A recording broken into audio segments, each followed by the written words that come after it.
अब शिक्षक है तो आगे पूछ लिया कि भाई शिक्षक आप करते क्या हो, हमने ये पूछा। थोड़ी देर शांत रह करके उसके बाद में इन्होंने जवाब दिया और बड़ा ही सुंदर जवाब दिया। समझना इस बात को, इन लाइनों को समझना, क्योंकि समझोगे तभी इनका सार जो है वो समझ में आएगा। तो इन्होंने कहा कि सुंदर सुर सजाने को साज बनाता हूं। क्या कहा? सुंदर सुर सजाने को साज बनाता हूं, नौसिखिए परिंदों को बाज बनाता हूं। बच्चे जो होते हैं वो नौसिखिए होते हैं, लेकिन उन्होंने देखिए इन छोटी छोटी लाइनों के अंदर क्या कहा है कि नौसिखिए परिंदों को बाज बनाता हूं, चुपचाप सुनता हूं शिकायतें सबकी। क्योंकि बच्चों के परिजन जो होते हैं वो शिकायतें लेकर के भी आ जाते हैं, ये चुपचाप सुनते हैं। चुपचाप सुनता हूं शिकायतें सबकी, तब दुनिया बदलने की आवाज बनाता हूं। समंदर तो परखता है हौसले कश्तियों के, और मैं डूबती कश्तियों को जहाज बनाता हूं। बनाए चाहे चांद पे कोई बुर्ज ए खलीफा, अंतिम लाइन है, बनाए चाहे चांद पे कोई बुर्ज ए खलीफा, अरे मैं तो कच्ची ईंटों से ताज बनाता हूं।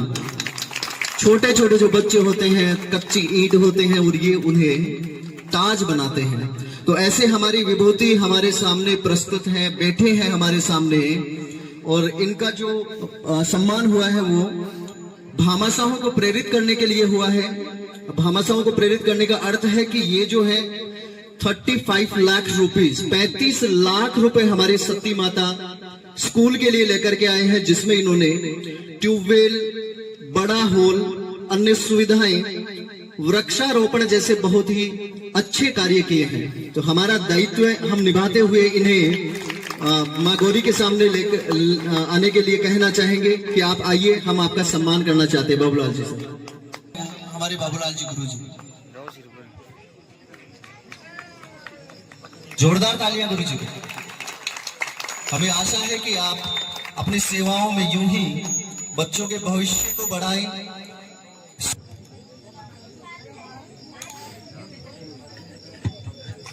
माला पहनाने के लिए सुगना राम जी, गणपत जी, मुकेश जी सोसाइटी, राम भजन कोठी, शिवकरण जी और हरीश जी को मैं निवेदन करता हूं कि वो जल्दी से आए, गुरु जी का सम्मान करें। शिवकरण जी,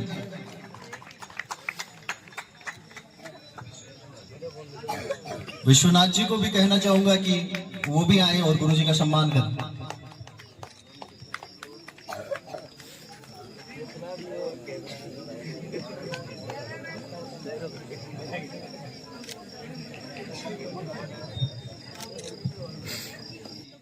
दुर्गा की एक प्रतिमा भेंट की जा रही है, तो जोरदार तालियों से स्वागत कीजिए।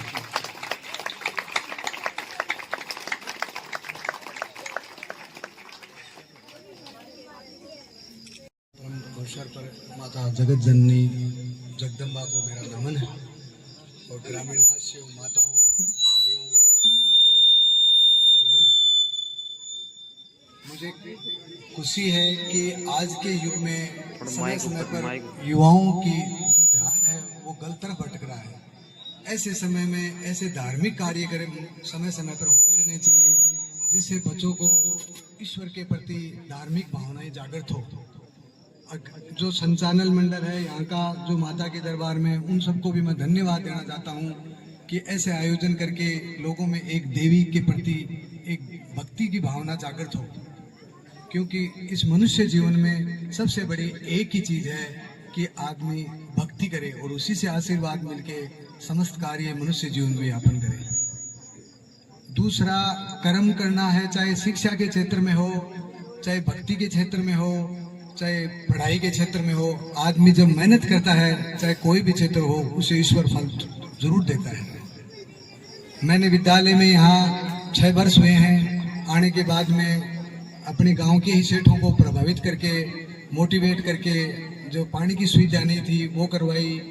सिर्फ मेरा तो मेहनत थी, बाकी वो मेरी बातों से प्रभावित होके बच्चों के लिए एक पोषाहार के लिए बड़ा हॉल बनाया। एक मेरे मित्र हैं बासोदिया जी, उनसे निवेदन करके 2 बीघा विद्यालय को जमीन भी दिलाई है।